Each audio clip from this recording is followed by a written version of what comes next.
Good evening. Welcome to the regular Planning Commission meeting, Grand Blanc Township, April 10th, 2025. Please rise and join us in the Pledge of Allegiance. Allegiance to the flag of the United States of America and to the republic for which it stands, one nation, under God, indivisible, with liberty and justice for all.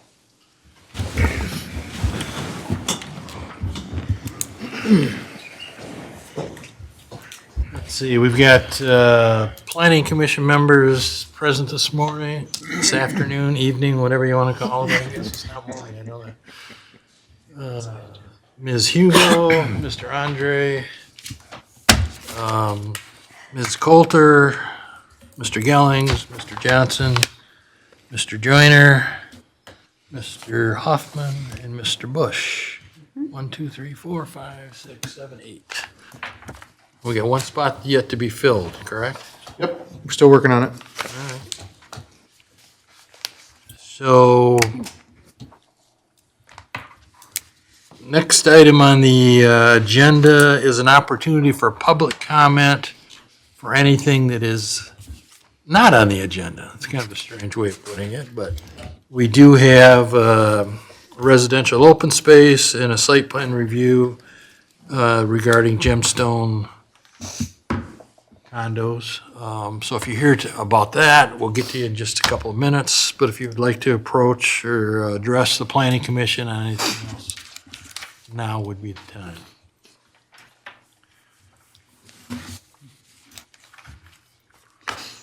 Nope. All right. Did you have something you wanted to bring up, sir? Sir? Do you have something you wanted to bring up or no? Okay. All right, we'll close the public hearing, bring it back up to the Planning Commission for approval of minutes from March 6, 2025. Mr. Hoffman. Mr. Chairman, thank you very much. I'd like to move to approve the minutes of March 6, 2025. No changes, I presume? No. I'll second. One of us support. There's a motion by Mr. Hoffman to approve. I'll support. Support by Mr. Johnson. All those in favor, signify by saying aye. Aye. Those opposed, motion passes 8-0. Any changes to this evening's agenda? None. Someone like a motion to approve it? Motion to approve the agenda? Motion by Mr. Joyner to approve the agenda as presented, support by Ms. Hugo. All those in favor, signify by saying aye. Aye. Those opposed, motion passes 8-0. Correspondence, I do have an item of correspondence. It is in regard to the Gemstone project, so we'll read it at that time. Any other correspondence? None. Next item is old business. I don't think we have any. None. So that brings us to new business, the residential open space. Fairview Construction going to make a presentation? Or someone going to go over what the overall plan is? And I guess we'll now talk about the residential open space first. And then we'll get into some of the details of the site plan after that as a separate issue, okay? Certainly. Hello, my name is Jason Emerine with Sieber Keast Laner. My address is 39205 Country Club Drive, Suite C8, Farmington Hills, Michigan, 48331. I am the design engineer on the project. We're happy to be here today. Thank you all for seeing us. I'm also here with the applicant, Michael Finari with JMF Properties LLC. Should anybody have any questions from the applicant and what his intentions are with the development, he's here to answer any of your questions as well. I apologize, I'm used to hearing a staff report or letting the staff talk first. Let you speak and tell us what you want to do first, and then Yeah. we'll get his comments. But like I said, just try to remember, this is about the residential open space, so Sure. sometimes it's hard to separate those out, but let's focus on that piece. Sure. I'll let your director of planning and planning consultant correct me if I say anything incorrectly here, but I'm sure you will. yes. Gemstone Preserve is part of a formerly approved site that had 65 units. If I remember correctly, it was 65 units that were 90 footers.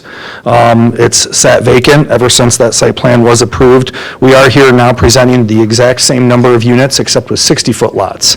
The intention of this design was to reduce the lot width and provide additional open space and preserve natural features. The unit count or density of the project remains exactly as it was before.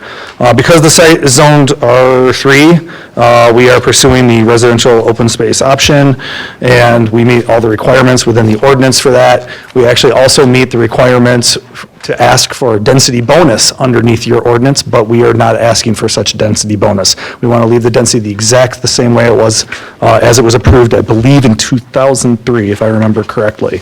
The site's very simple. It's a ring road, private road connecting to private roads, sidewalk on one side of the street connecting to a private road subdivision with sidewalks on one side of the street. We meet the open space requirements. We wanted to preserve as much of the woods and natural features as we could. That was the intent of reducing the lot width to provide more open space and additional buffering with the existing homes to the west. And that's basically the summary of what this is, and I'll be happy to come up and answer any additional questions after your planning director and planning consultant provide you guys information. Is there any questions right now before? I don't think so. So you just make sure, but we're all clear. Same number of lots as when you say approved in 2003. Is that still a valid approval? Yes. No. Well, it would have expired It because would have of, expired. because of, as a site. Yeah, that's- It has- that's what It I has meant. the 10-year rule in the master deeds, right? And it had not been improved. Right. Was previously approved with 65 units. That is correct. Mr. Smith? Or I will let Defer. Ms. Boehm take over. Good evening, Jill Boehm, Giffords Webster. The applicant, I really am not going to quibble with anything except for one item, is the sidewalks on Amber Lane. The street that you come in on does have sidewalks on both sides of the street. And I just drove over there today again to confirm that. So that would be something for the planning commission to consider. You can talk about that when we talk about the site plan. But overall, again, just to I guess reiterate, the site itself is 48 acres. And with the residential open space, there is an opportunity, because we're consolidating buildable lots in areas to allow for the preservation of open space. The ordinance does allow for a density bonus. They are choosing not to go that route.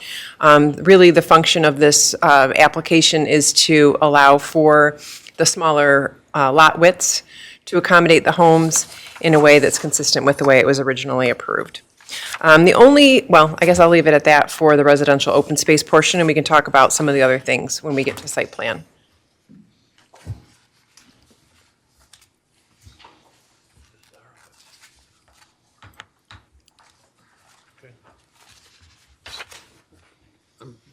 I think I mentioned to you, Jeremy, before the meeting that I'm just trying to understand what we're approving. So there's nothing on the table right now for this that has a current approval. Correct. That's right. Even though the lots are split out. The individual lots aren't split out, though. There. Oh, they were split out? Mm-hmm. Okay. By the, They all have parcel ID numbers. they all have parcel Well, ID? there may be. Sure. I'm Michael Finari with JMF Properties, a part of the development team. So this was an overall bigger site that was approved in all at one time. So this development actually started, and they developed, this was the last phase. So this whole site was approved. I've been paying tax ID numbers on individual lots for 20 years. So I think the approval is still in place because it just didn't get finished. I feel like the approval is in place still. I've been paying on individual 65 lots for the last, I don't know how many years right now. So I do feel like it's still good. And if you even go to the GIA mapping, they're all platted on your website too. So it's a partially finished development that was approved that never got finished. So we feel like this is a tool after 20-some years to finish this development off with preserving more trees and open space. That's it. Thank you. Mr. Hoffman? So I think the good news is whether it is approved or not, it's the right thing to do to move forward, more Right. than anything else. My question is that, and I appreciate them having more open space and not asking for the bonus by doing that. All the open space that's there, there's no other way to get into that, sell that property off and things of that nature at a later date. That may be a question for the applicant if they intend to do that in the future. Okay, that's, But what they are putting into preservation has to stay in preservation. which is everything else. Everything else, yeah. That's what I,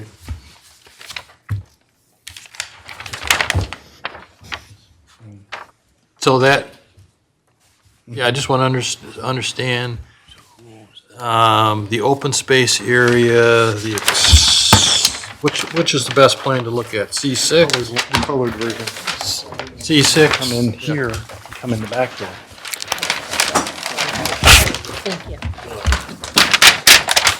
Here, you want to share?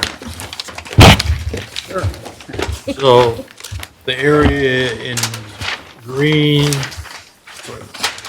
and yellow, are there open areas on here?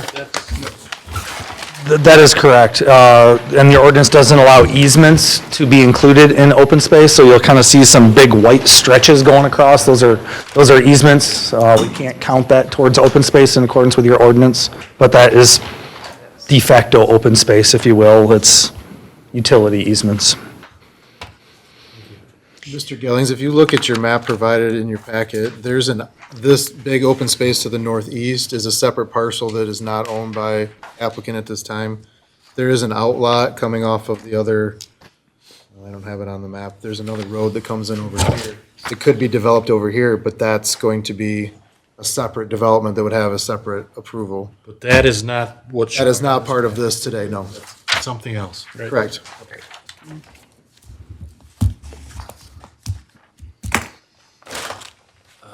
Anyone else have a question? I had one, but I just lost it. This is a public hearing too on that. Thank you.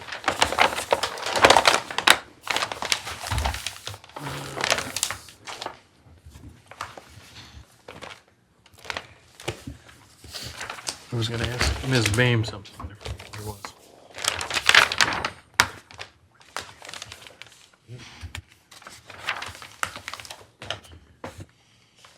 So regarding the residential open space,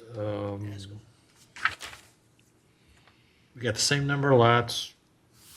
Basically, what has not been included into a lot has been put into open space. Is kind of the way it is. Otherwise, if you had larger lots, you'd have to start covering more of the area. We would have larger roads and larger lots and less open space. That is correct. All right. I'm sorry, I'm a little confused. Okay. With this point. The lots are what they are. We're not gaining any, Number of lots is the same. so we're losing lots. No, No. 65 to 65. So the size of the lots are changing? Yes. So all these Frontage and- parcels, frontage all and these square parcel footage. numbers are gonna have to all change. or- Yeah, they'll have to, once it goes Redo it. down to the master deed and Genesee County gets a hold of it, See they'll why I have was to. confused. So parcel it doesn't numbers matter will- Whether the old ones are approved or not, these are all new, these are all gonna be new. Right, Fair enough, thank you very You're much. asking for the same number of lots as was approved 20 years ago or whatever it was. No change from that standpoint. That is correct. Just, you're looking to kind of consolidate them in a little bit smaller portion of the site. Have less roads that way. Okay. Anything else? So I think what we'll do next is we will open up the public hearing for the residential open space, if anyone has a comment. Is there anyone here that would like to speak regarding this residential open space and whether it should be approved by the planning commission? Yes, sir. First time meeting attender, a long time Grand Blanc resident, so I don't know sure how the formalities work, just, all Just give us your name is all we need, right, Eric Carlson. and just give us your comments. Yeah, so I've been in Gemstone Valley for about 2 years, and Grand Blanc for the last 12.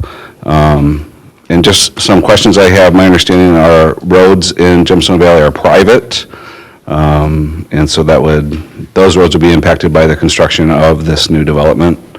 It's also my understanding that the new development is not joining our current homeowners association. I don't know if that is accurate. Mr. So this morning I had a conversation with an attorney Jones. Okay. Are you familiar with that gentleman? He said he was representing Gemstone. Yes. Okay. And he's, yeah. Okay, so we had discussed that he's the attorney for Gemstone, was going to be contacting Mr. Fenari's attorney to work all of this information out. That will all be included into the master deed, which we do not have yet today, but will be a requirement for approval for final site plan. This is just preliminary tonight. Okay. And all of the shared access agreement, easements, all of the maintenance, all of that will be built into the master deed and the condo docs at the end. Okay, so is that something that will be commentable at a later date? Well, there'll be a public hearing for, There's no more public hearings. Today's the public hearing. That's something you can review at my office. I can give you my card and you can call and you can come look at it. We'll sit down and we'll go through it page by page if you want. But otherwise, if you want the whole document, you'd have to FOIA it. But it's a public document that you have access to, yes. Yeah. Yes. So this is my opportunity to give my comment on yes You or can no. give your comment on it, yes, and that will be taken into consideration. Okay. Yep. Yeah, I think we have our attorney and our board who are also working to mitigate some of these issues. But, my concern is the smaller lot sizes, the smaller house sizes, it might drive down our home value in Gemstone Valley, which is a very desirable neighborhood as it is.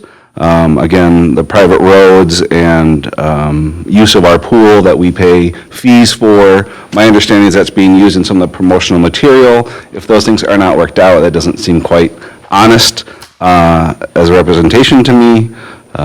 So unless the homes are going to be comparable and keep the neighborhood of higher property value, I would vote against that, I guess. If it's my only opportunity to say so, then I would encourage you to vote no. sorry, what was your first name again? Eric? Eric, thank you. Yep, thank you.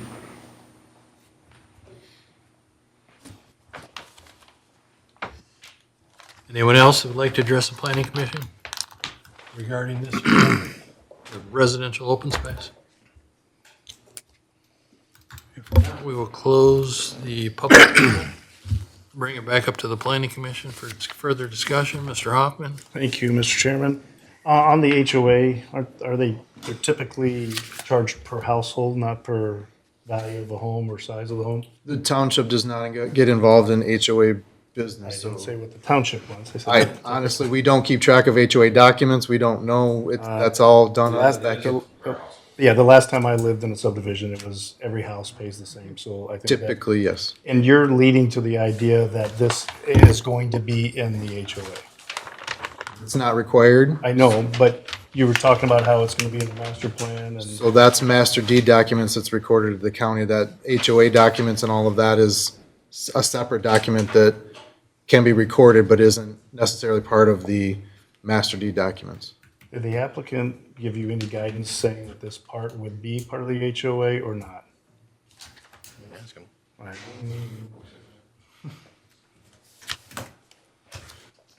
Michael Fenari, JMF Properties again. Right now, it is our desire to come back in the HOA. If not, we will create our own HOA. If we do create our own HOA, we have access agreements, maintenance agreements, so everything will be worked out either way. So paying for services that are there. Yeah. You pay your fair share. Fair share of roads, there are roads, there's cross-access easement agreements, the Gemstone's attorney contacted my attorney. They've worked well together. This shouldn't be an issue. So they, Happy to hear you're on the right. again, our properties, he's worried about bringing down property values. We think our houses will be just slightly above what they're selling for their current houses in Gemstone, so. So just going to ask, any comments regarding the product that's going in compared to what's existing? Similar products, ranches, split levels, and colonials, so 3 different products will be able to be put on the lot. Obviously, if you have a little narrower lot or meet setbacks, the footprint might not be as large. Slightly smaller, but not that much smaller than what's currently existing. Mr. Chairman. Mr. Bush? Yeah, thank you. I was going to ask that question. If Jeremy, do you know the house sizes out there now? The current plans for the new development show 2,376 square feet, so almost 2,400 square feet. Yeah, that's living it. space Yeah. for the current, for what they're proposing. I don't know what's out there now. We're It is not going to put 5,000 square foot houses there, Chairman. Sure. Okay. Thank you. It's comparable from what I understand. I yes. think so, yes. That's what I was getting at. Yes.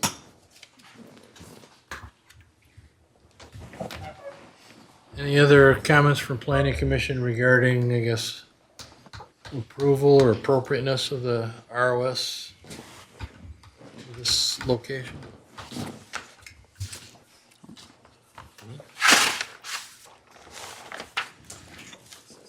I do have one other item I think I need to read here. Yes, part of the Second. we did receive an email that needs to be read as part of the public hearing, yes. An email from Ryan Everson, homeowner on Amber Lane. He's got concerns about strain on private roads. They're privately owned, maintained by the HOA. And is concerned if the new homes don't join the HOA, will they still be able to use the roads? Concern about negative impact on property values. I think it's due to a smaller lot. His house is currently a 5-bedroom, 3-bath, 3,300 square foot. Community pool requires key card access. Non-HOA subdivision residents may cause conflict. Concern about profit over preservation.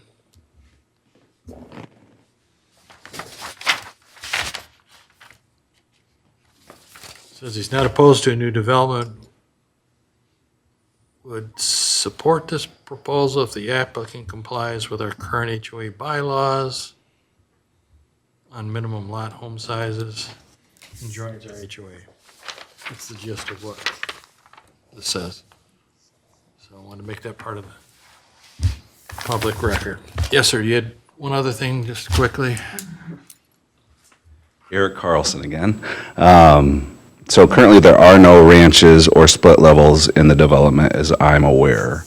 So those aren't necessarily comparable, per se. Yes, Mr. Johnson? What, do you by chance happen to know what the HOA's current guideline is for minimum square footage? I do not. I think the homes are at least 3,000 to, my home is somewhere around 4,000 square foot. But it's all 2-story with a full basement. So there's a lot going on there. I used to live in a split level in Indian Hill, and those are a bit tougher to sell these days. And there aren't any ranches as far as I'm aware. So it is a different style of home that could, again, impact that property value that we're concerned about. Thank you.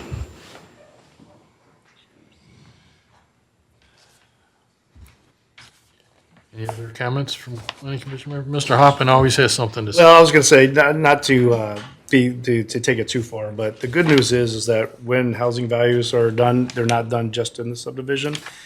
There are pluses and minuses to ranches. sometimes people want ranches more than other things. So the good news is that it's not just in the subdivision also. I'm not saying whether this is how this will work. I do know that it's more broader of structures, and there's a lot of actually detail when you appraise a home, views, finished basements, and things of this nature. So there's a lot of things that go into that appraisal, which is a good thing. Anyone else? If not, I would entertain a motion regarding approval of the residential open space for this site plan that we've got. And we'll take up some of the details of the site regarding the next phase here.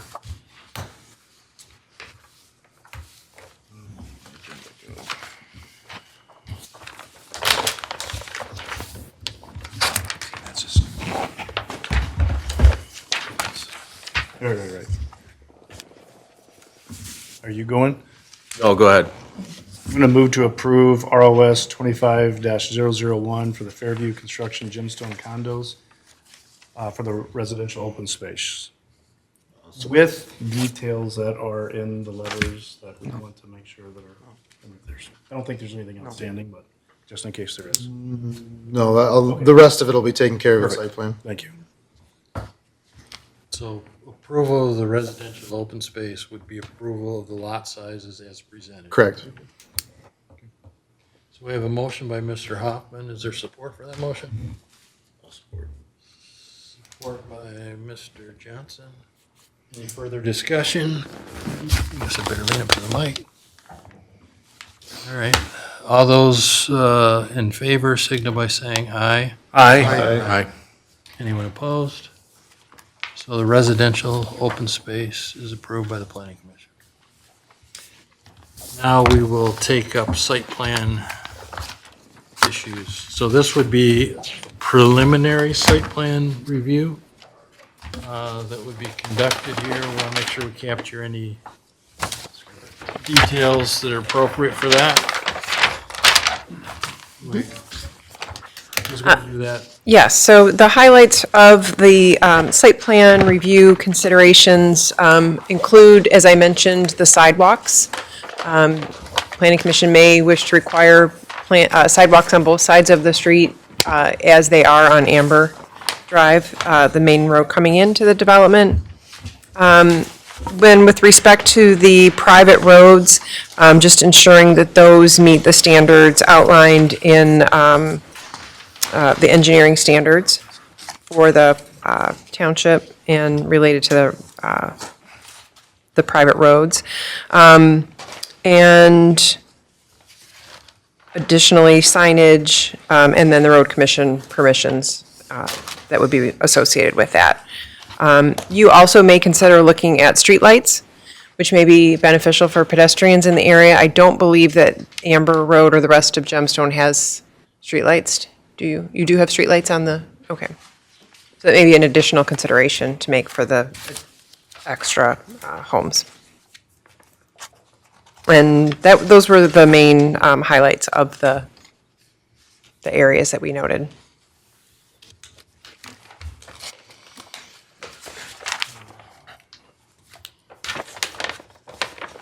So did I hear that the existing development has streetlights?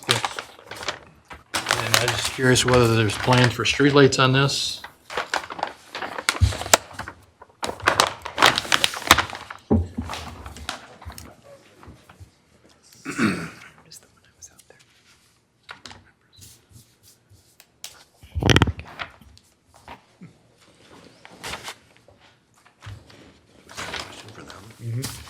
I think we should just require it, period.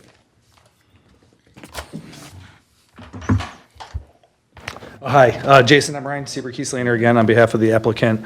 Looking at our site plan and the picture that's on the cover page, and also just now looking at Google Maps right now, I'm confused if there's actually sidewalks on both sides of the street. I don't see them. On Amber?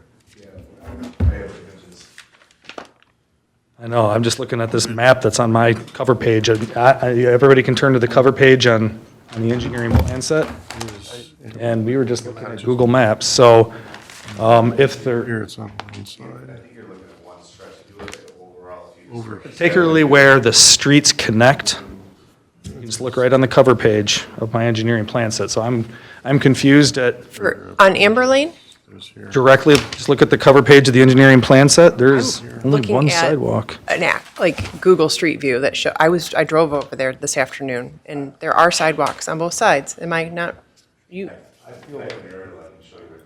Doesn't matter. Certain sections there are. well, I guess that's, Certain sections there are both sides, certain sections not Not all. where we're connecting. I don't see two.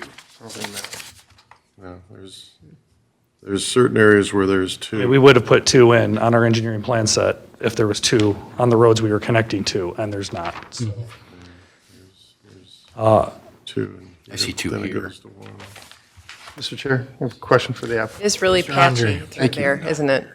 I'm confused. Well, But We'll work through that confusion. Let's go through a couple things while everybody looks it on their map. Can you give us an update where you're at with the, on the cover sheet, you had the different agencies that were there. Where you sit with the county and the other approvals? we haven't started, need preliminary site plan approval first, then we move into, the county for the sanitary and, well, private roads will be designed, they're private, so they'll be reviewed locally, but they'll be designed to county standard. Okay. We haven't done any of that. The answer is we haven't started, but So designed to assuming count. it goes well today, Right. then we will.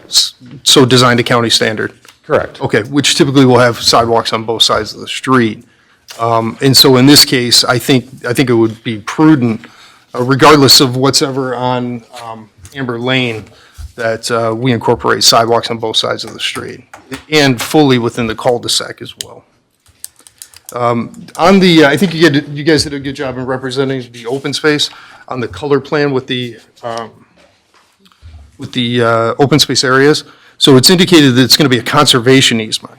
Can you talk a little bit more about that?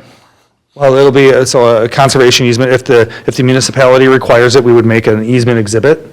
And then, I don't know if the township has standard easement language for that, it would also be included separately on the master deed. Well, Condo docs. I'm confused. I don't think that's a township requirement, is it? So if it's on the plan, that's something that you're proposing. So are you proposing a conservation easement? Well, as part of the residential open Yes. space, there has to be it's required to dedicated. be. I think it's required by ordinance. Within a conservation easement? Yes, and I'm sure Okay. that there is language that you could use from other developments. Perfect. or I similar. mean, yeah, I have Okay. thousands, I wasn't sure if you had a particular. We don't have standard Okay, language. Right. I have So you, okay, countless other examples of other municipalities. Okay. Yeah, Right. and that would be submitted for review and approval by your We'll staff. include it in the master deed too. And separately, there would be included in the master deed. okay, great. And then I did think, we talked about streetlights. I think that would be prudent as well. I didn't get a clear answer. Oh. Are there streetlights in the existing? There's, I do- there's a few, the one I did see. Yeah, they appear to be not like a cadence down the street, but maybe at the at the intersections where the two internal streets meet. So again, that is another, since this is preliminary, that gives you the chance to really square that off and understand what's out there, maybe take a drive by. Yeah. Yeah, I think it's a situation where it's at, where the roads meet. I didn't see them as every other. And then we will work with Jeremy and his team and either note that at final site plan or denote where all the streetlights gonna That's fine. go. I think that's acceptable. Whatever makes you happy, that's what we'll do. That's acceptable. And one last thing, thank you, Mr. Chair, is for Mr. Smith. Am I correct in assuming, I know it gets a little bit challenging sometimes in crossover, but the homeowners association, we're not really part of reviewing anything that's associated with a homeowners association or anything between the developer and the existing homeowner association. That's not something for us to consider. Is that correct? Very, Okay. very much correct. We will need a copy of the master deed. Master deed, right. Master deed is But separate. any agreements that are part of it or anything to that effect, that's not part of our consideration as a planning commission. Is that correct? Right, homeowner station, no, master deed, yes. Yes. Thank you. Thank you, Mr. Chair. Mr. Smith? Just two quick things, just so everybody's aware, and I know we're talking about sidewalks and streetlights, but I just want to reiterate that the township does not require streetlights, or we do not have an ordinance on sidewalks. So I just want to put that out there. We can require, Much discussion as we had in the past, it really surprises me. and I agree with you, but at this time, we do not require either one of those for any development, let alone residential development. So if we want to do that, that's fine, that's your purview to do that, but there is no ordinance for either one to require those on the books. Again, we'll have time to confirm that before final site plan. Mr. Bush, did you have something? Thank you, Mr. Chairman. For Mr. Andre, in our packets, we have the applicant's application. So if you open it up, we have our site plan review checklist that we at Site Plan Review Committee review at site plan review. I'm on site plan review, and I have gone through each item on this list myself and looked at this packet. So I just wanted to let you know that always, usually, Mr. Gellings is going to write down all the information and all the things that we would require of the site plan. One of them is the county approvals. Yep. So that's almost on every site plan we get. Oh, absolutely. Every site. I was curious about the status of them because of. Right. So also, I got comply with Giffords' letter. The other thing I would suggest, and it also is for sidewalks and lighting, although they may not be required, we have a development coming into an existing development that exists. So at minimal, I would say sidewalks and lighting to comply with what's there now in the subdivision. And as they said, they can go through and look to see what they have, and minimally, at least match what they have now. Make it comparable. And that way, it matches the continuity of the whole development. I would agree with that, Mr. Chairman.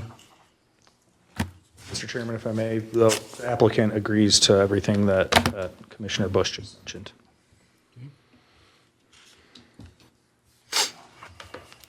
And just to, not to belabor it, but there is a provision in the ROS section that says the planning commission may require sidewalks on both sides of the road, so you may.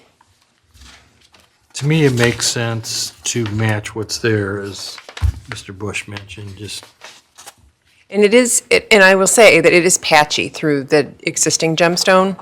So you're right, there's a stretch where they have it, there's a stretch where it isn't. There's other stretches where you have it again on both sides, and there's parts where it's only on one side. If I lived there, that would be frustrating to me to see it a hodgepodge. I don't know where, I gotta cross the street to stay on the sidewalk. It's for people that aren't comfortable walking in the street. It's nice to have sidewalks on both sides of the road.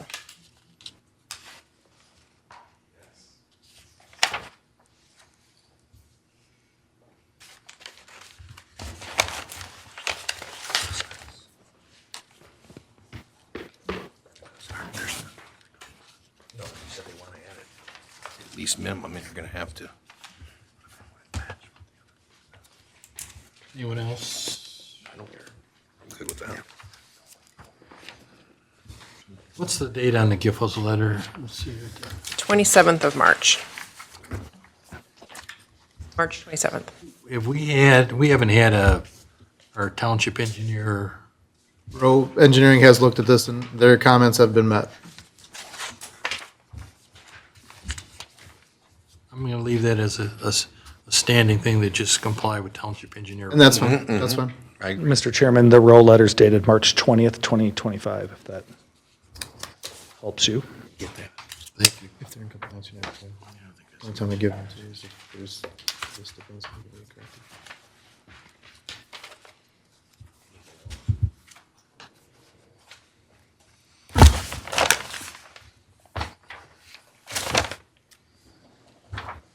Just trying to capture everything here that I've heard.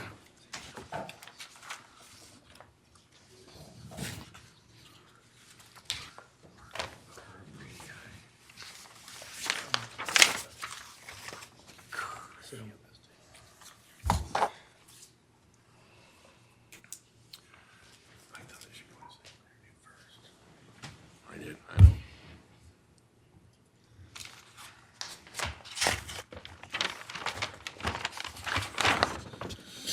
Mr. Smith? One thing to consider, I know there's quite a few items that are still kind of, I know the applicant has said that they will work with myself and my team and Giffords. Do we want this to come back in front of all of you for final site plan? Or would you rather have myself and Giffords review this to make sure that it's in compliance? I personally like for it to go to the site plan review committee. Or we could do it site plan review committee, whatever's easier. Nope. There's an opportunity there, more casual back and forth and study some of the details a little bit closer. I agree. There you go. That answers your question, doesn't it? Yes.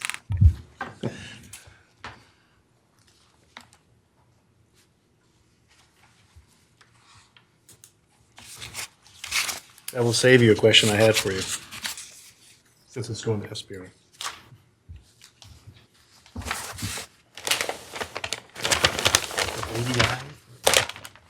The radii, circle radius.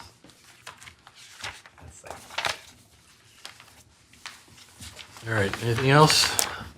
I will review what I've captured. So regarding the site plan that's been submitted as a preliminary site plan, Mr. Chairman, yes. I just want to let the applicant know, we'll get you a formal review letter with all of these changes, so that way you don't have to try and scribble these all down right this second. Appreciate it. This is preliminary Preliminary approval only, yes. But all these will need to be Yeah, corrected. any action that we would take this evening regarding the site plan approval would be preliminary only. Yes, and then all of the county agencies will be given their plans, and then all of these corrections with all the county approvals will need to be looked at final site plan per the SPR committee, whenever all of those approvals come in. Okay, I've got 8 items written down. First item was obtain approval of all county agencies. And a lot of that gets submitted in here, and then some Right, yep, road commission. Yep. others get Mhm. Directly. Provide conservation easement for the open space. Item 3, provide copy of the master deed. Item 4, I've put on here, indicate location of streetlights desired at road intersections. comparable to what's already existing. Yeah.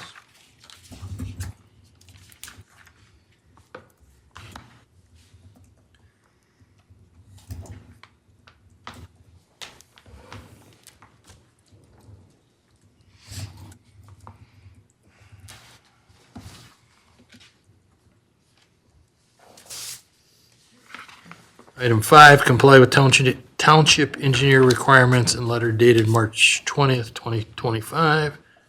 Item 6, review sidewalk layout for compliance with standards. Is that, Sidewalk comparable to what's existing? Or do we want it on? standards established in existing development? Mr. Andre wanted both sides.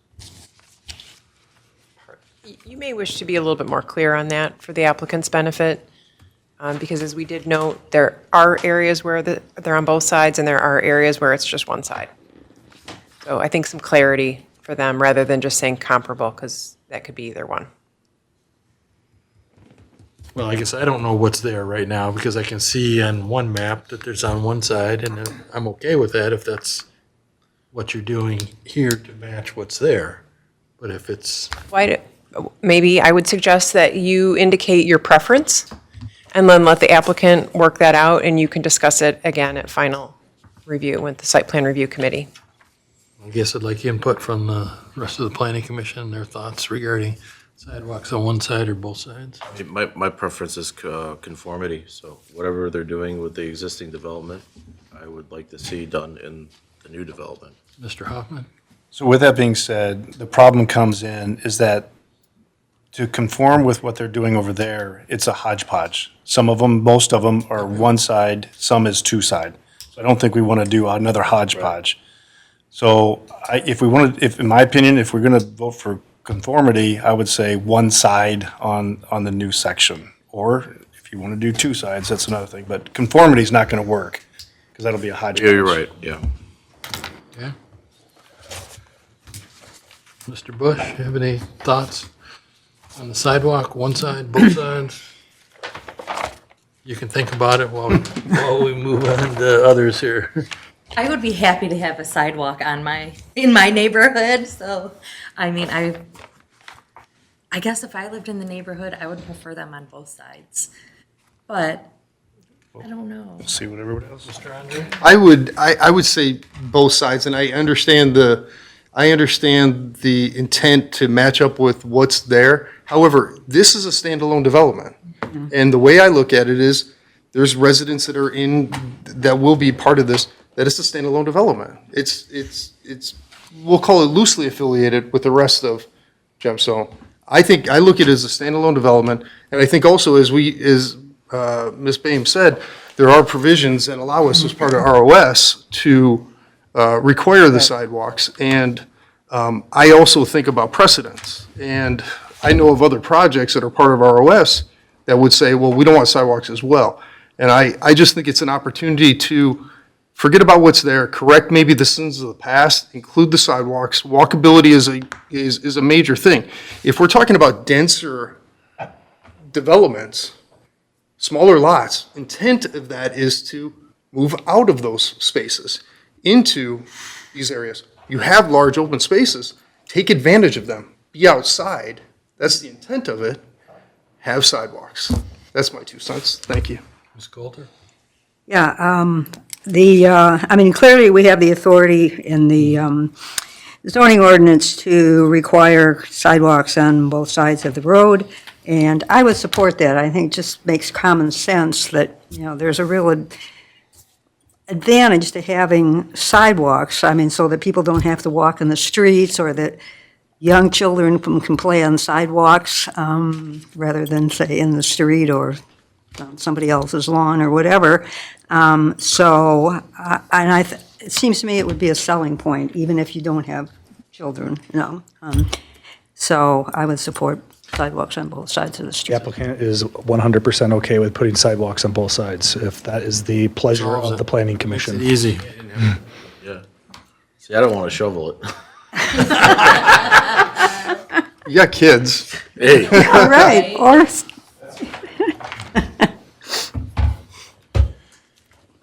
Oh, thank you. Yeah, that was easy. Thank you.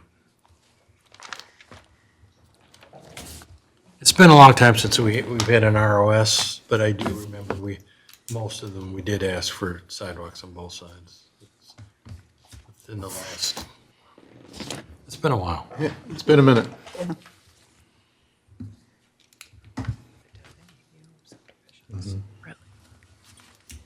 actually, could I ask a question of either, about streetlights? Is there something I was looking for it, but I couldn't find it, but I looked briefly. Are we allowed, do we have the authority to require streetlights in these subdivisions? I know, like, the zoning ordinance says clearly we have the right to require sidewalks. Is it similar for streetlights? No, I we couldn't don't. find it anywhere. We don't have the same requirement for streetlights, but it seems like the applicant's willing to make it comparable to what's already there. Which might mean a couple, like There might be, 2 or 3. right. Yeah. Whatever's comparable. Again, we can make that as part of before we do the final site plan, we can have those marked. Okay, continuing on the list, item 7 was to comply with our planning consultant, Giffords Webster's letter dated March 27th, 2025. Final site plan review to be formed by Grand Lake Township Site Plan Review Committee. Anything else we need to capture for this preliminary site plan? Okay, so I presume it's okay. Do you have a comment, or? No, I was asking him to make a motion. It's his turn. Preliminary site plan approval. So someone's gonna make a motion? There we go. Thank you, Mrs. Hugo. for preliminary site plan approval. With the 8 conditions that were listed. I'll support that. Okay. We have a motion by Ms. Hugo, support by Mr. Bush. Any other discussion? If not, vote is in order. All those in favor, signal by saying aye. Aye. Those opposed? Motion passes 8-0. Thank you very much. Have a good evening.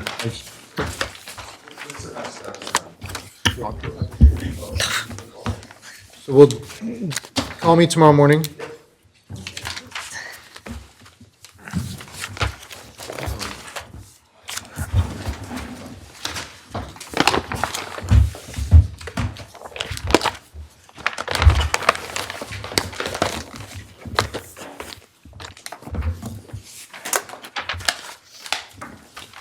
Okay, getting back to our agenda.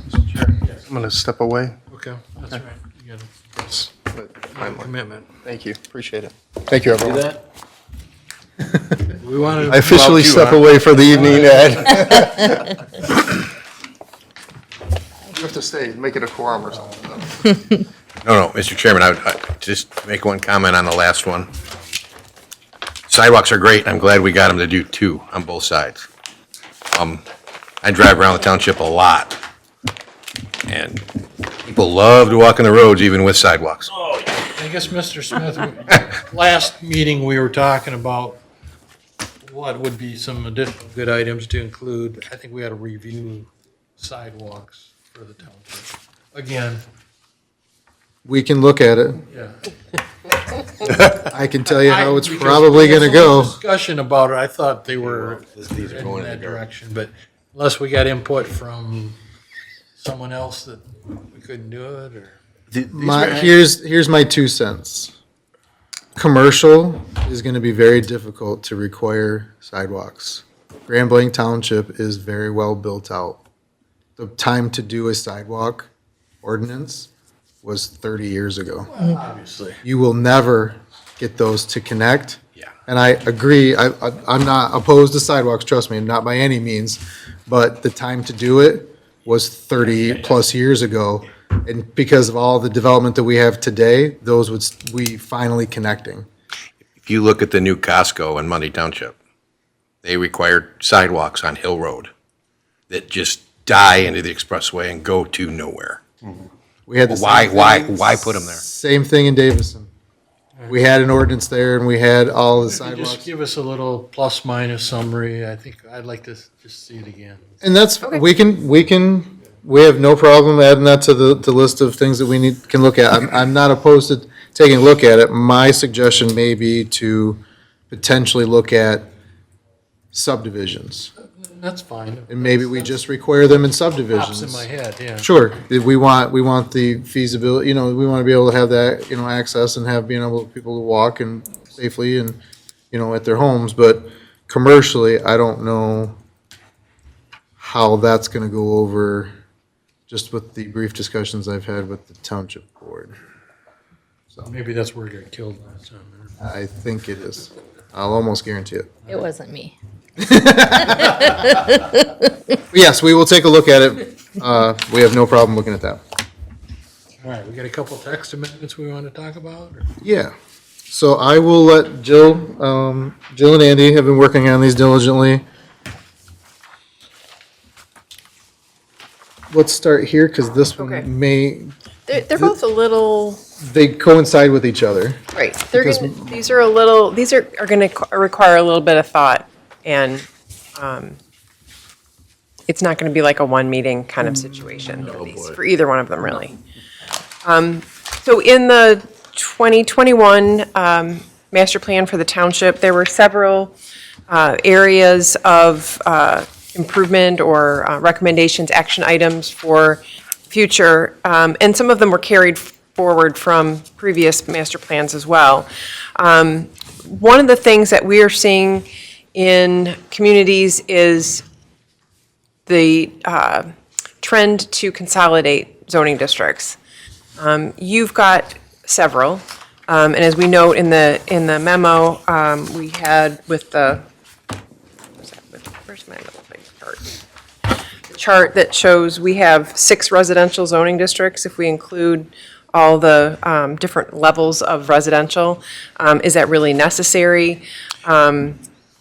Some of the standards just can be more consistent with each other if we have fewer zoning districts. Is it really necessary that we have office, professional office? Can we just move past having single-purpose, essentially, office districts and move those into just being commercial, neighborhood commercial or general commercial, because that's what they're going to be used for. That gives people a little bit more flexibility, particularly in those kinds of areas as well. So that's a small thumbnail sketch version of why we might consider an amendment to the zoning map of these kinds of things. It may involve, will likely involve some rezonings. And so again, that can be a little bit complicated. We did this recently in the city of Rochester Hills, actually, 2 years ago. We consolidated a lot of districts, and it was quite an effort, but we made it very intentional to ensure that property owners understood the benefits to the consolidation. Some of the changes, we're going to give them a little bit more flexibility, trying to do it in a way, too, that makes sense with the parcel sizes and how they're used today, so it's not a big stretch. It's not anything that's dramatic. It's not like we're going to turn commercial into residential or residential into commercial, but we might turn, as I said, office into commercial. And maybe collapse some of the residential districts, but they would still have, essentially the same purpose. So based on, your familiarity with our ordinance,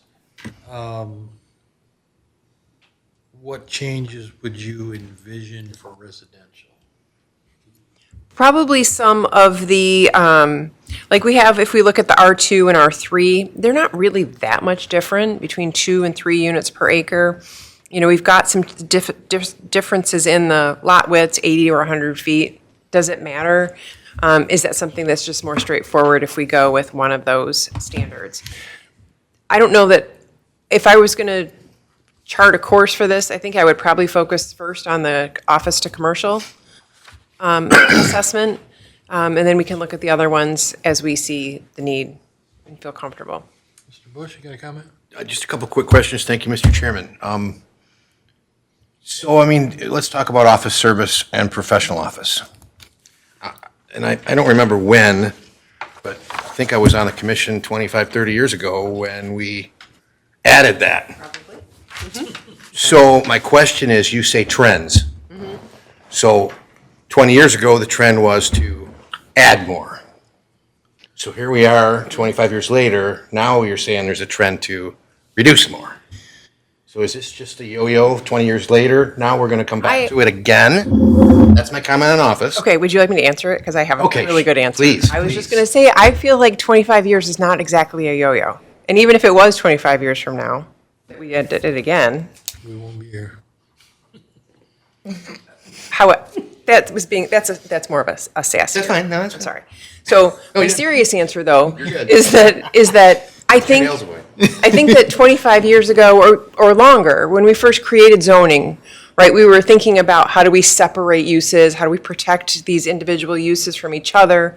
We don't want to have any mixing of things.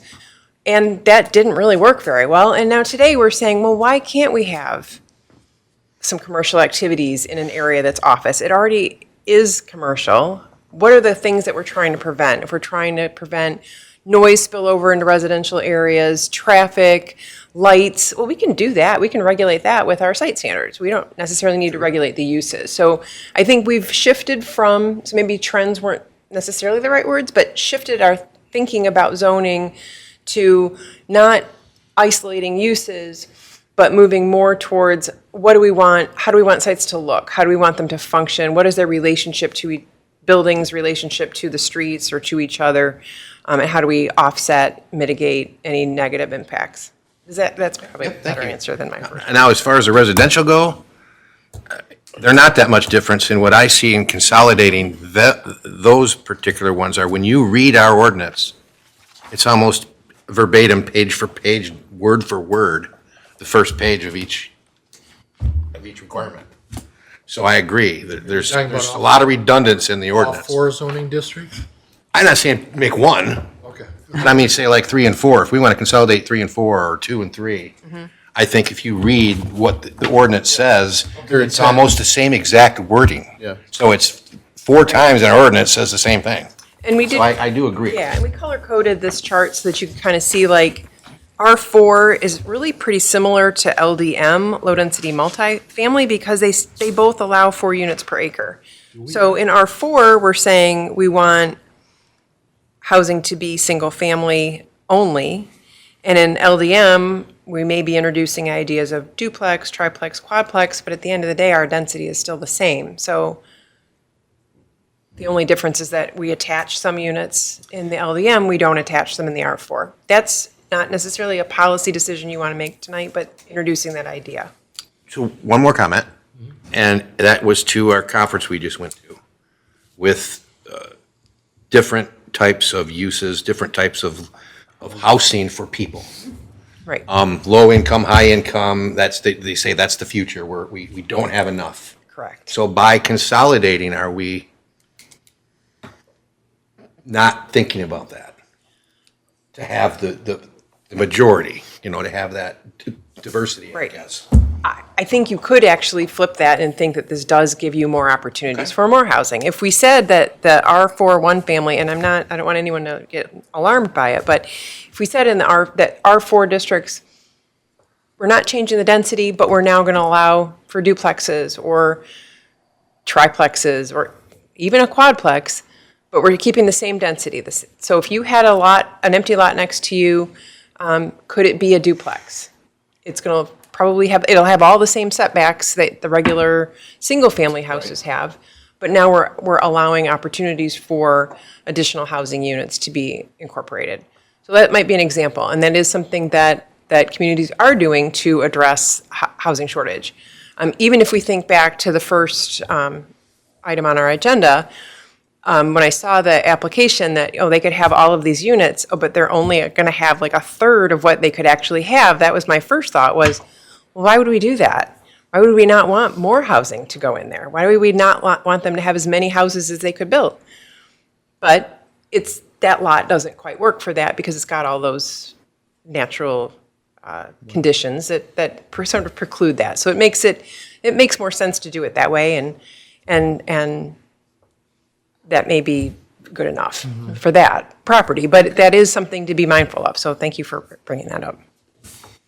Something you said just reminded me of a question that I had. This might have been the one I was trying to think of earlier. And that is dedicated wetlands part of the area that can be counted for the residential open space? Yes, but but setbacks aren't, for example. Okay. Mr. Hoffman? Thank you, Mr. Chairman. So when I think of office and neighborhood commercial, I think of it, the one word that you didn't use in there was buffer, of changing. And normally for me, it's the buffer of hours of use. Like if I'm a residential right next to an office, I pretty much think I can count on after 5 or 6 o'clock, I'm not having to deal with stuff. But the neighborhood commercial, I mean, that could be operating till midnight as far as I would know. It's just, that's how I see the buffering of it, is not just the use, but the times of the use. Right, and we are seeing more, I'll let you talk in a moment, I'm sorry. No, Go ahead. No, go ahead. We don't have any time restrictions in any of the zoning ordinances too. But there's practicality. No, and I agree with you, and Right. what you said is, you can assume that, but not always. In office, you have some of your med spas or those kind of just gonna say that. type businesses that are going to be open later to attract the after work hour crowd. They may be open till 8. They're not gonna be open like a liquor store will be open till 2 in the morning or 4 in the morning, whatever it is. So I agree with your sentiment, but there could be times where that doesn't apply. So, Mr. Johnson? so Mike, so I have a question. So let's say we consolidate, professional office with just, commercial. The property that we looked at for the ambulance company that butts up to residential.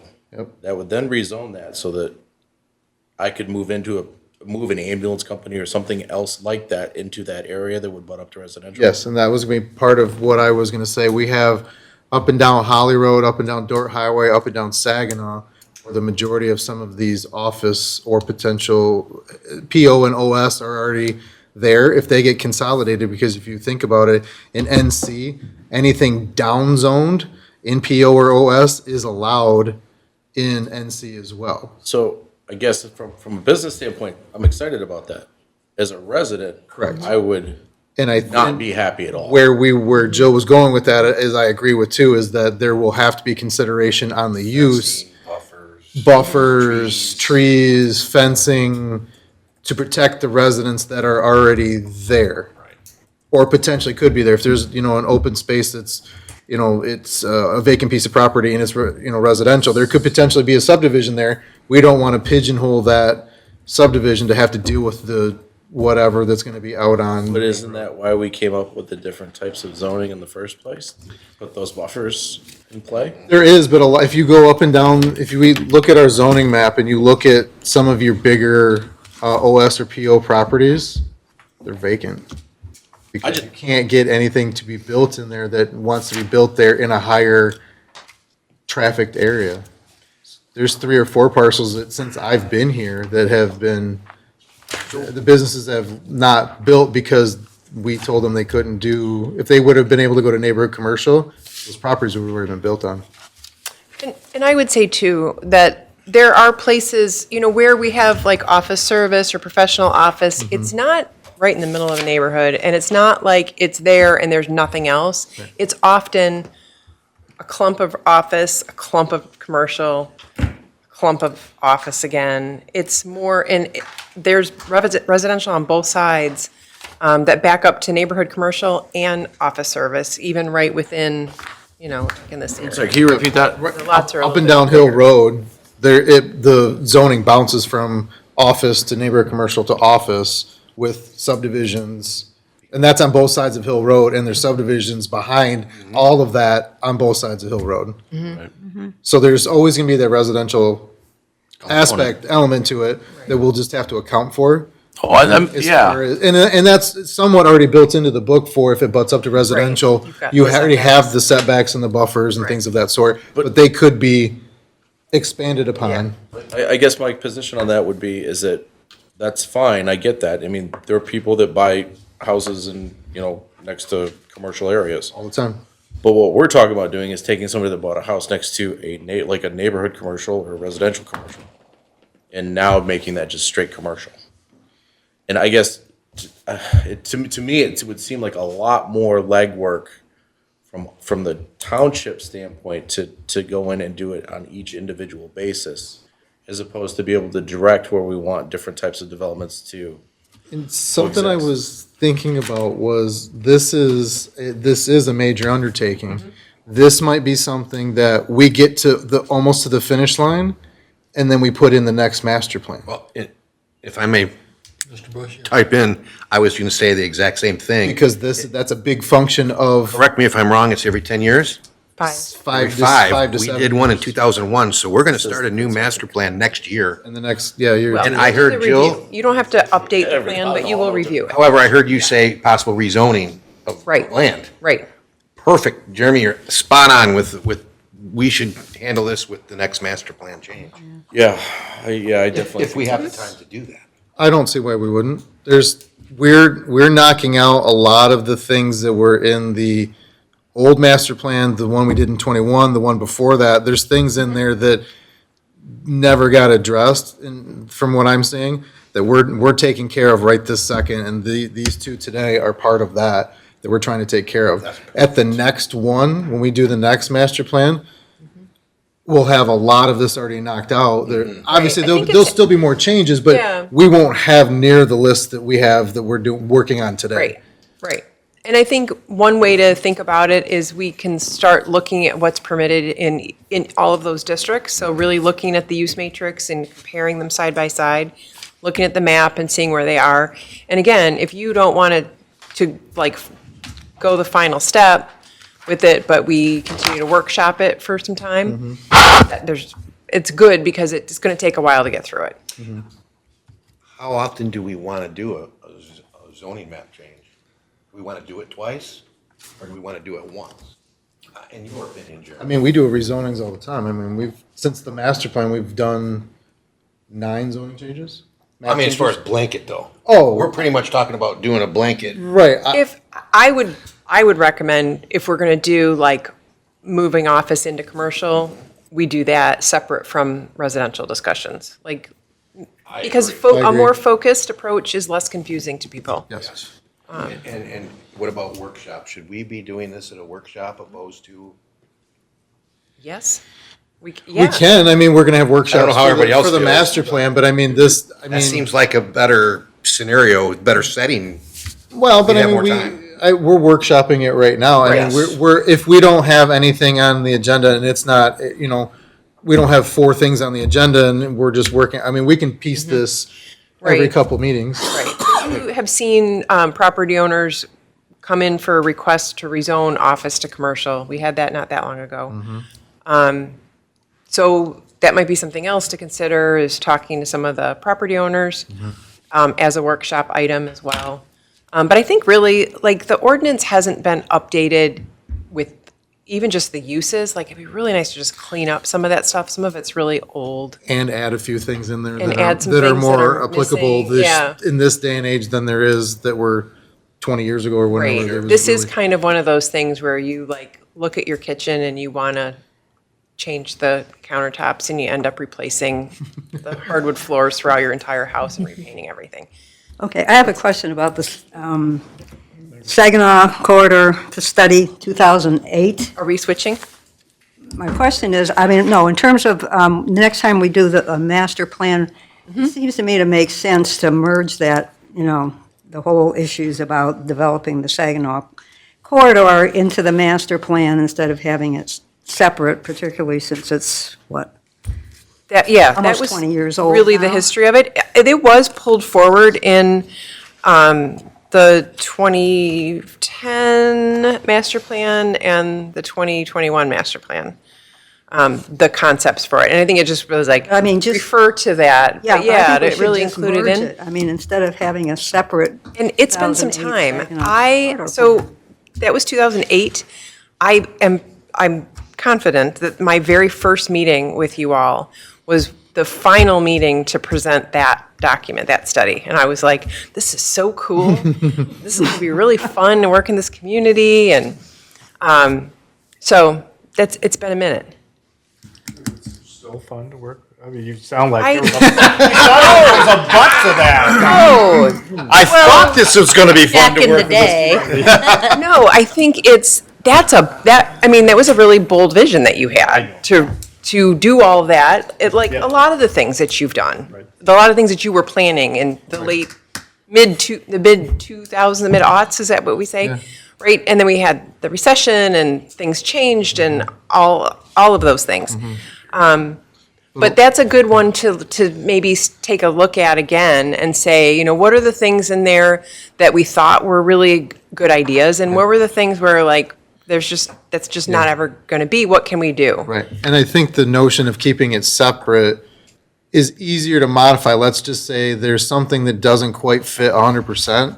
But we have this study and this corridor plan. We can easily change that, as opposed to if it's built and solidified in a master plan that's only changed every 5 to 7 years, you have to wait. Let's just say we get a business in. I'm just saying, the plan is a document that can be changed fairly easier than a Right. master plan. It's almost like There's a pluses like to a the text opposite amendment. side as well, though. Just like, you know, okay, let's just have one zoning district and that allows everybody to do anything they want. You know, obviously, we don't want to go there. Sure. Oh, no. Right. So we just, You know, Everything's a PUD. No. No, please God, no. I might be foolish when I say this, but I do see consolidation in the residential actually easier than the commercial. And again, it's not so much as uses, and it's not, you know, you pull Hill Road out, well, how long has Hill Road been developing? Decades. And that's slowly gonna change. So maybe the opportunity there is to change zoning there. But to change, I'm really gonna have a hard time sell on the office to neighborhood commercial. And for me, it's more for, was always a buffer to residential. It was also not only of use, but also time of use, along those lines. Sir, time of how, what part of the day you're actually gonna be using those type of things. But again, we have no ordinance that restricts time, so, and I understand. I'm just, you can say that you think that business is time-wise, but we don't have any function to stop them at 6, 7 o'clock. But I think also if you want to, promote more offices in Grand Blanc Township, I think they're probably more preferable to, go to someplace which is basically a, office-type district rather than have to worry about whether, some 24-hour, taco shop or something is going to end up next to their, medical offices. My company, who rents the building from me, in the contract, it actually stipulates certain things that I cannot allow in my buildings next to it, that would be allowed in neighborhood commercial. I mean, so if all of a sudden it's a neighborhood commercial, and I can allow it, and I do, I'm losing certain tenants too. So to your point of office wants to be probably next to office, along those. That one's gonna be much more harder for me to swallow than some of the residential putting together. Jeremy, do you see, by consolidating districts, a better development trend in Grand Blanc? I mean, we did Trillium, it's been 20 years, we had these grand plans, and here it sits. I don't see any new restaurants in Grand Blanc, I don't see the commercial coming to Grand Blanc, I see it going to Fenton, I see it going to Davidson, I see every community developing except Grand Blanc. So do you see this helping matters? Yes. My opinion is the office it is necessary, yes, but people can do a lot of the office type work at home or online. So the office is going away. What we had and why we added it in there 20, 30 years ago, people were looking to be in an office. You had to go here, you had to go there. Now there's a lot of. Nobody wants to work. You're working, but you're working, and there are professionals, and I'm not saying. Professional offices tend to be, they're people that can't do, professional services out of their home. Sure, but particularly you want. can talk to your banker, you can talk to your doctor, you can talk to your lawyer. Talking all about through doctors Zoom. and lawyers and. Everybody, but all that's online, so I'm just saying, it's not that, I'm not saying we need to get rid of it, I'm just saying it's already allowed as an underzoning under neighborhood commercial. So it's not that you can't have those uses, it's just in a different district. And one thing I think to think about too is there's a lot of one-story, older office building, office park areas. And maybe some of those can even be turned into residential. I don't know, we haven't really talked about that, but maybe they're more interesting and desirable as residential than they are as a neighborhood commercial. I mean, that's where we have the village mixed use or this flex. Right. Where they can have live work and they can rehab those buildings and make them These do go hand in hand. more viable options. Right. I think what you're hearing from the couple planning commissioners, we need to use caution. Oh, for sure. Oh, and Yep. I 100% agree on that. I'm not saying we need to sweep and do X, Y, or Z. Definitely, Right. we have to be very careful in where we do this and be very strategic.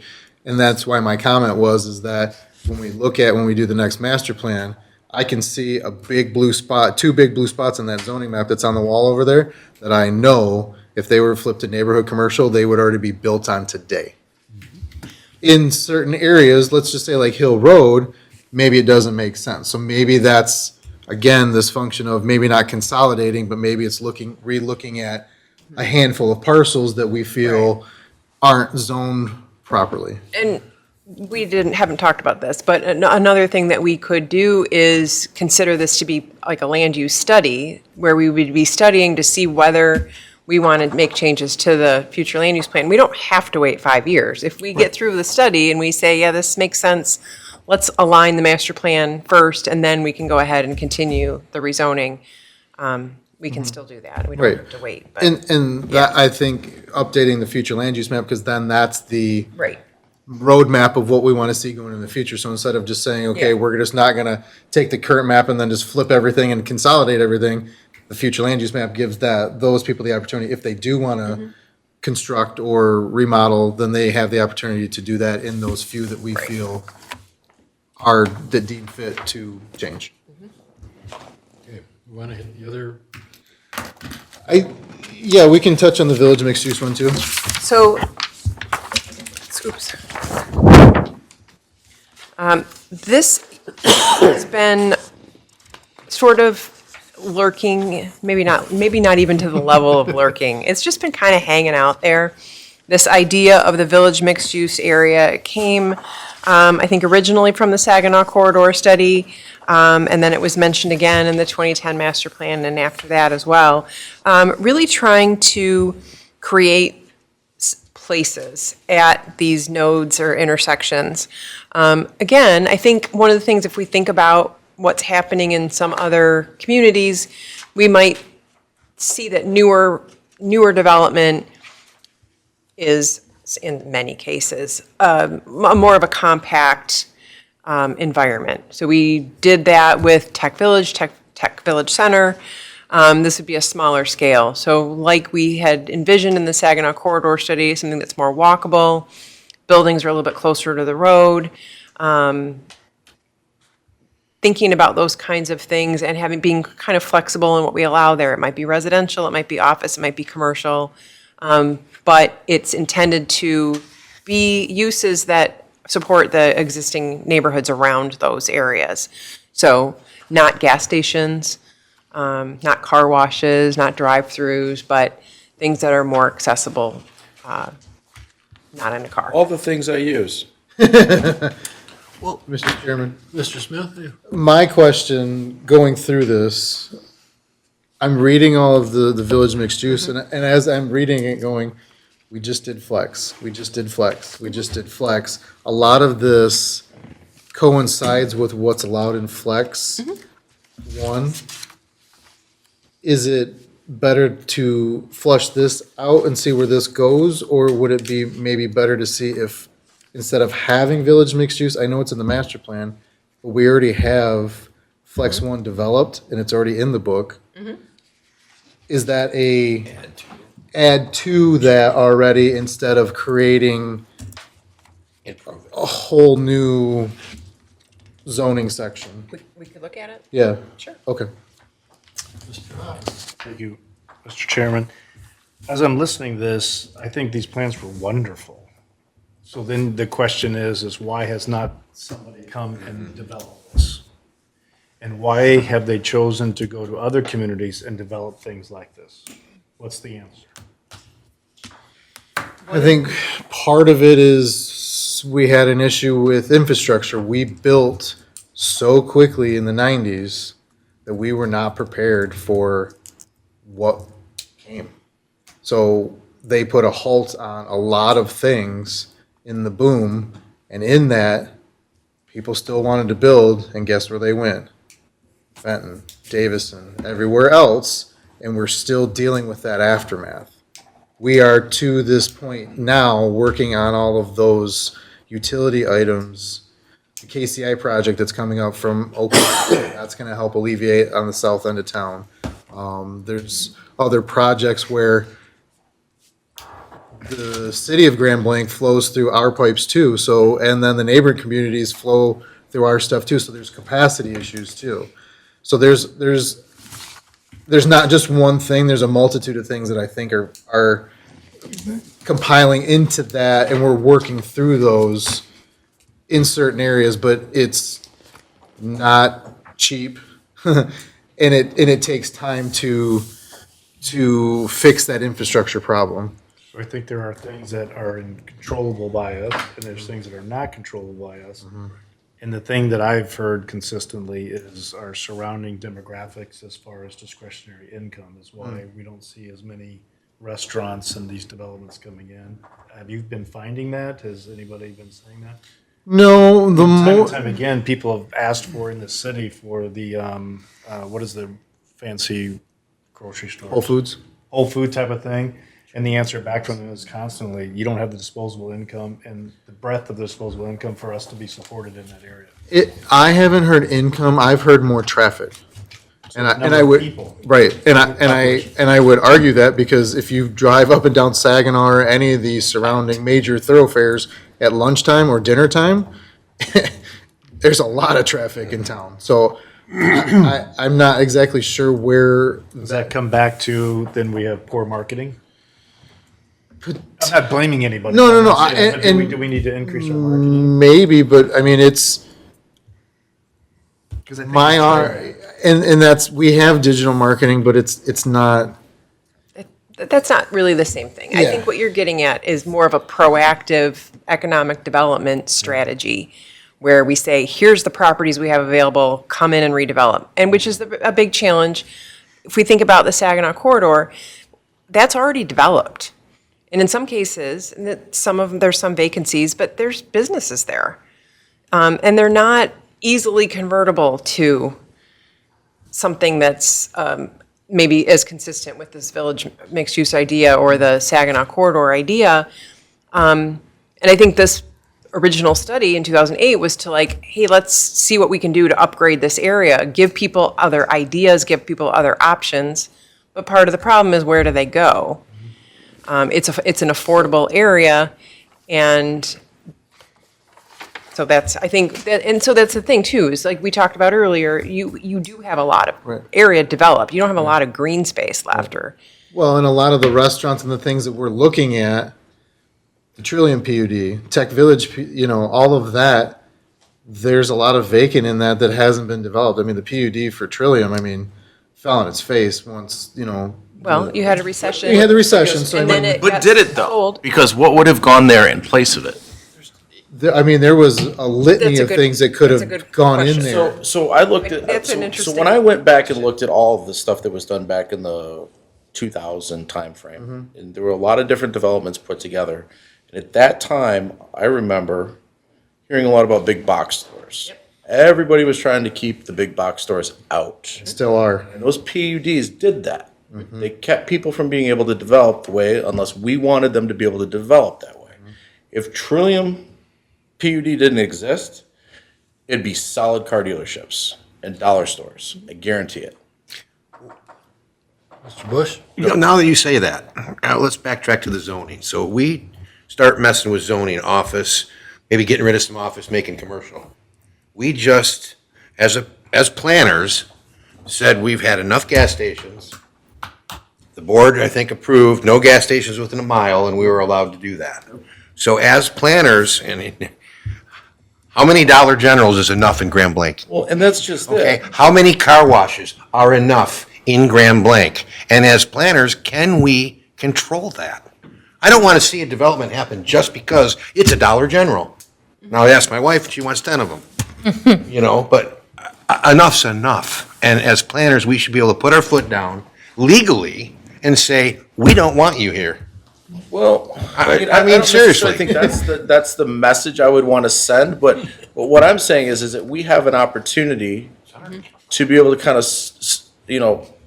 sculpt what we want our open space, because we don't have a lot of large parcels available in Grand Lake Township. The ones that we do have, I think of as almost like a savings account, right? You want to hold on to what your valuable assets are, and then exploit them when the time is right. So yeah, nothing's happened with Trillium in 20 years, but is now a better time to really start marketing those particular properties to get them to develop the way that we want them to, or maybe differently, who knows? But again, you want to use taxpayer dollars to market a property that we don't own? That's where that Well, becomes an issue. I would disagree. I would say if it's to the end of giving the people what they want, creating a Right, better and generating, community, I mean, you're gonna generate tax more- revenue. It's the same theory as tax increment financing, right? You're taking dollars that would leave, but you're keeping them there to foster the additional economic development so that the surrounding property values end up rising also. We have to be careful with marketing, say, with Trillium. Let's try to market Trillium. What I was happens, just- what happens with these kids on Friday and Saturday nights now at Trillium, almost on a weekend basis? I have no idea. I don't. Fights. All you gotta do is watch the news. Oh, really? So if someone does their research, we want to market it the right way, we have to be careful because Trillium lately has not got the best reputation, Well, it's bars and a movie theater. but it's the kids. It's not the adults, it's the kids. Those pesky kids. I mean, we can't control. Walking all I'm over- not saying we can't walking control all it, over your but I think to grass. Market something that's not working, we might want to think about it. All right. Anyway, where are we going with this? Okay. Do you have anything else you want to say regarding the? No, thanks. Thank you for letting me talk so much. Appreciate it. I think This was really good. No, This no, is it's why very good. this is why what- I still like coming up to visit with you all. You've always been a good planning commission. Even though we don't make decisions on these things and move them quickly along, having these discussions is imperative to the process. We have to do these things to make sure we are doing it right. We're not just gonna blow through and wipe half of this book out. We don't wanna do that. But we all agree that there is changes to be made, and we're working on that and working through them. Okay. Move on to committee reports. I think Township Board. The community cleanup is on the 26th. We are meeting and we're inviting everyone who would like to join, pick up trash in the township. We're inviting them to meet at Faith Lutheran at 9 a.m. for coffee and donuts. There will be buses that take those helping to different locations, and then at noon, I think it's noon, I'm sorry, 11:30, we'll come back to the church for lunch. If anyone wants to sign up, they can go to the website or to our Facebook page. It's just in the newspaper too. Oh, was it? The Grand Blanc View? I never get it. Never. It's so bizarre. Yeah, I think Scott put it on Facebook too. Oh, did he? Yeah. Cool. What about ZBA? Anything going on? More cancellations. Yeah, we may have something in May. It may be a height variance for a pole barn, but other than that, we have nothing for April. Haven't had anything this year. It shows that the changes that we are making a difference, because if we have a run on a whole bunch of cases, something's wrong with the book. So the changes that you folks are making are making a difference. Site plan review, we saw Izair addition, 52,000 square foot for preliminary site plan review. That's on Quality Way off of Baldwin Road. We approved the preliminary site plan, and it was good set of plans, thorough set of plans, I should say, and final review for compliance. Some of those minor details we decided to leave up to Jeremy, give him something to do. That's it. That's it. Next meeting will be May 8th. Don't forget, it won't be May 1st. We did move that, so it'll be May 8th. Mr. Bush? Just the site plan review, I don't know if at a planning commission, did you report the site plan approval for El Sera?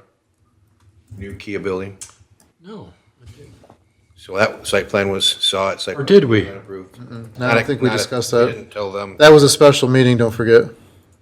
Just wanted to let everybody know that there's a new building for El Sera being built. They're doing a new Kia building. Yeah, it's a lot of different options, I guess, on that property. Yeah. In between Yeah. the GM Bring your and shoehorn when you the go. Cadillac, or Jeep, yeah, Dodge. Yeah. Shoehorn. Mhm. Yep. It fits What's that? barely. It's a tight fit. It's how you fit. Anybody have anything else? Anything? Do we have any idea, I know we'll talk about this again next month. Do we have another item we might bring before? There's something that we could potentially, You want something quick and easy? yeah, something quick and easy that we could knock out and make sure we get a public hearing. Is there supposed to? No. I'm just saying, I'm trying to remember the list of things that we talked about. 5 or 6 of them that we could Yeah. potentially move quickly. I can't remember either, but okay, but we'll look at, see if there's something. Yeah, okay. We'll look and see if there's something else that we can add to our discussion list for next month. Motion to adjourn from anyone? Motion to adjourn our meeting? Motion to adjourn by Mr. Joyner, support by Mr. Johnson. All those in favor signify by saying aye. Aye. Those opposed, stay here. We're adjourned. At, Thank you. Thank you. it is See you next month. 8:37? 8:37.